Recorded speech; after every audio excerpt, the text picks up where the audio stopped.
اعوذ باللہ من الشیطان الرجیم بسم اللہ الرحمن الرحیم نحمدہ و نصلی علی رسولہ الکریم۔ اس ریاست کے آخری نواب سر صادق محمد خان عباسی پنجم، جنہیں دولہ سائیں کہتے تھے لوگ پیار سے،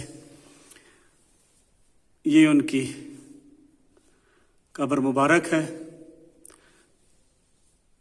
1966 میں ان کی وفات ہوئی تھی اور 1947 میں انہوں نے پاکستان کے ساتھ اپنی ریاست کا الحاق کر دیا تھا۔ اس نے کہا سونا وہ تو ڈور ہے، وہ کو تو سنی نہ نہیں، وہ ہر سونے آتے تو آپ رستہ نہیں گیا تو وہ سامان بھی تواری کیتے چاہیے آنے تو ساجی تھا دے پہلے جڑا سامان منگوے سے توارے کھاون بھی بڑھ کے دے گیا تواری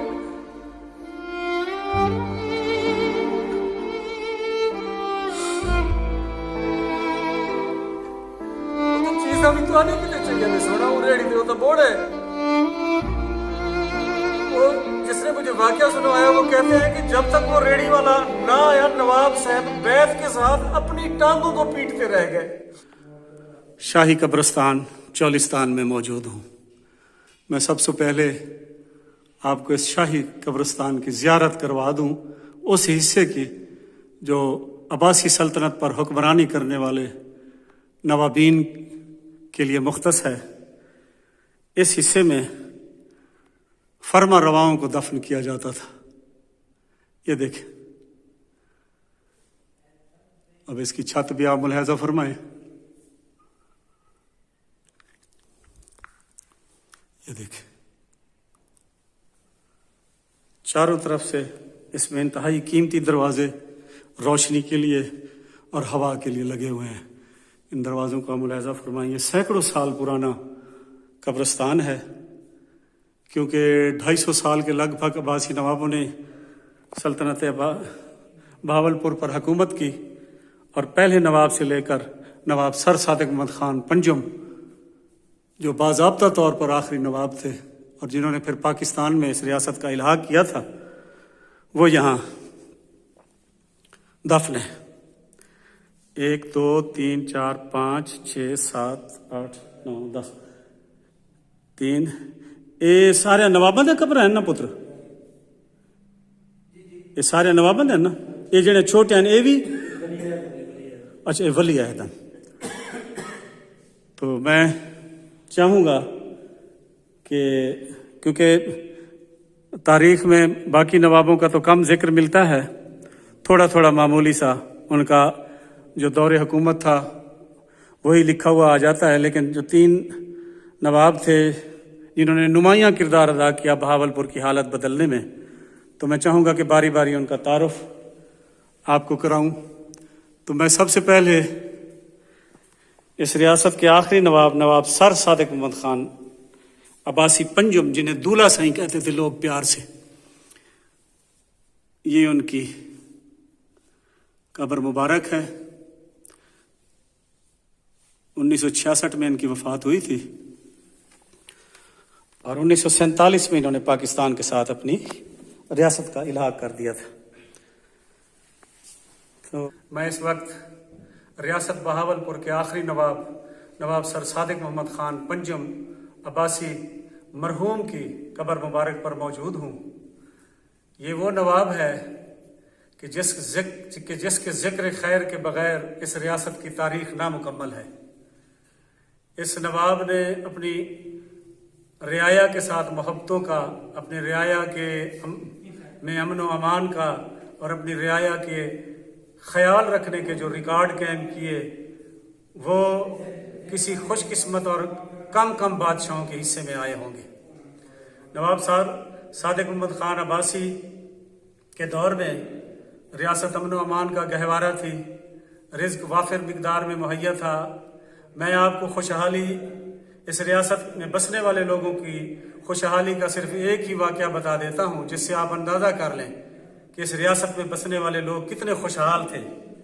کہ نواب سر صادق محمد خان عباسی صاحب نے جب ستلج ویلی پروجیکٹ شروع کرایا ریاست کی زمینوں کو آباد کرنے کے لیے، تو انہوں نے یہاں ریاست میں جگہ جگہ پر، میرے ابا جان بتایا کرتے تھے، لیاقت پور میں ہم رہتے تھے، کہ شفیع محمد صاحب نام کے ایک تحصیلدار ہوا کرتے تھے، وہ ریلوے اسٹیشن لیاقت پور پر دفتر لگا کر بیٹھا کرتے تھے اور چپراسی جو تھے وہ بھونپو پر پورے لیاقت پور میں اعلان کیا کرتے تھے. اسی طرح اور شہروں میں بھی لگاتار اعلان کروایا گیا کہ کیونکہ اب نہری پانی آ گیا ہے ستلج ویلی پروجیکٹ کے ذریعے، تو چولستان کی زمینیں آپ 20 سالہ سکیم کے ذریعے لے لیں اور قیمت نہ ہونے کے برابر.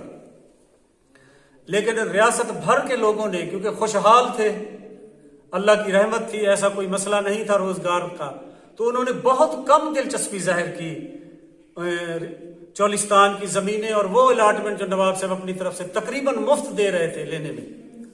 تو یہ مثال دینے کا مطلب ہی صرف یہی ہے کہ یہ ریاست اتنی خوشحال تھی کہ یہاں بسنے والے لوگوں کو مفت میں ملنے والی زمینوں کی ترغیب بھی دی گئی تو انہوں نے تقریباً انکار کیا. تو اس کے علاوہ بشری اور انسانی خامیوں کو چھوڑ دیں تو یہ جو حکمران گزرے ہیں بہاول پور سلطنت کے عباسی نواب، یہ کسی ولی اللہ کے ولیوں سے کم نہ تھے. اب یہ صادق محمد خان عباسی صاحب کے متعلق جب بات کی جائے تو پرانا کوئی بزرگ مل جائے تو وہ روتے ہوئے یہی کہتا ہے کہ وہ 10 بیٹوں کا باپ نہ مرا، ہم ریاست والوں کا باپ مر گیا. اتنا پیارا انسان تھا، لوگوں سے محبت کرتا تھا، کسی سے غصے میں آ جاتا تو پھر احساس ہونے پر معافیاں مانگتا تھا. میں ایک چھوٹا سا اور واقعہ سنا کر اس سلسلے کو ختم کروں کہ لیاقت پور قاسم والے بنگلے پر شکار کھیلنے کے لیے نواب صاحب جایا کرتے تھے. تو جب بنگلے پر جا رہے تھے تو آگے راستے میں ایک بیل گاڑی والا جا رہا تھا، ڈرائیور ہارن بجا بجا کر تھک گیا لیکن اس نے راستہ نہ دیا. نواب صاحب غصے میں آ گئے، نیچے ڈرائیور کو گاڑی روکنے کا کہا اور نیچے اتر کر اس بیل گاڑی والے کو بیتوں سے مارا. بیتوں سے مار کر پھر اپنے قاسم والے بنگلے پر آئے تو وہ نوکر بتاتے تھے جس نے مجھے واقعہ سنایا کہ میری ڈیوٹی بھی اس وقت وہیں تھی. ہم نے جب نواب صاحب کا لال سرخ چہرہ دیکھا تو ہم سب ڈر گئے، ورنہ ہم تو دعائیں مانگا کرتے تھے کہ نواب صاحب جب آتے تھے ہمیں مالا مال کر دیا کرتے تھے، اور آج غصے سے لال بھبوکا ہو رہے تھے. پھر وہ کچھ دیر کے بعد جرت کر کے ایک ملازم نے کہا، سونا خیر تہے جی میں ہمیشہ لوگ کہا کرتے تھے نواب صاحب کو جب نواب صاحب بلایا کرتے تھے تو جواب میں نوکر تقریباً یہی لفظ بولا کرتے تھے، جی میں ہمیشہ حکم کرو. تو خیر ہے آج آپ بہت غصے میں ہیں. تو نواب صاحب نے فرمایا کہ راستے میں کوئی ریڑھی والا آ رہا ہے، اتنا بدتمیز ہے کہ ہارن دے دے کر ہم تھک گئے اور اس نے راستہ نہیں دیا. تو وہ سنانے والا کہتا تھا کہ وہ جو قاسم والے بنگلے کا ملازم تھا اس نے کہا، سونا وہ تو ڈور ہے، وہ کو تو سنی نہیں، وہ ہارن سنے آتے تو آپ رستہ دے گیا تو وہ سامان بھی تاری کیتے چاہیے آدھے تو سج بھی تھان دے پہ جڑا سامان منگوائے سے تھوڑے کھاون پیون کیتے یا تھوڑے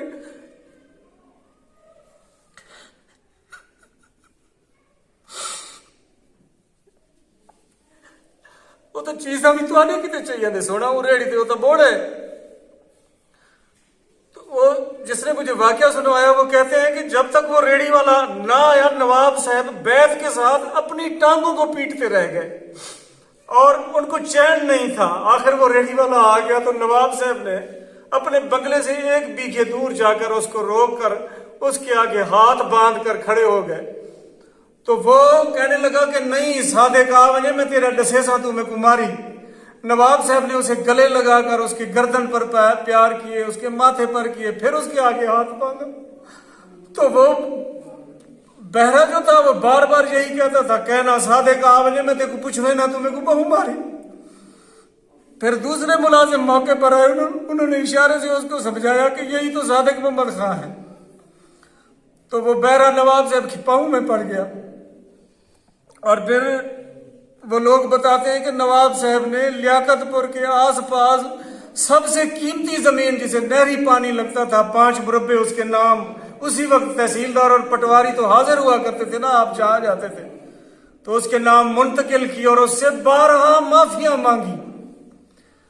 تو مجھے آپ بتائیں، آپ لوگ آپ حکمرانوں کو دیکھ رہے ہیں جو پورا ملک کا ملک کھا جاتے ہیں اور بے حیائی کے ساتھ کہتے ہیں کہ یہ سب جھوٹ ہے، اور ایک طرف آپ صادق محمد خان کو دیکھیں کہ وہ اپنے چھوٹے چھوٹے ملازموں کے ساتھ اتنا طاقتور ہونے کے باوجود کتنی محبت کیا کرتا تھا. یہ صرف خدا کا خوف تھا، اللہ اور اس کے رسول کا خوف تھا، ورنہ طاقتور آدمی جس کو پتا ہو کہ میں جس کو چاہوں مار دوں، جس کو چاہوں جو سزا دوں، میرا کچھ نہیں کر سکتا، اور پھر بھی وہ غریب لوگوں سے، چھوٹے ملازموں سے چھوٹی چھوٹی باتوں پر معافیاں مانگے، اس کا مطلب ہے وہ اللہ اور اس کے رسول سے ڈرتا تھا۔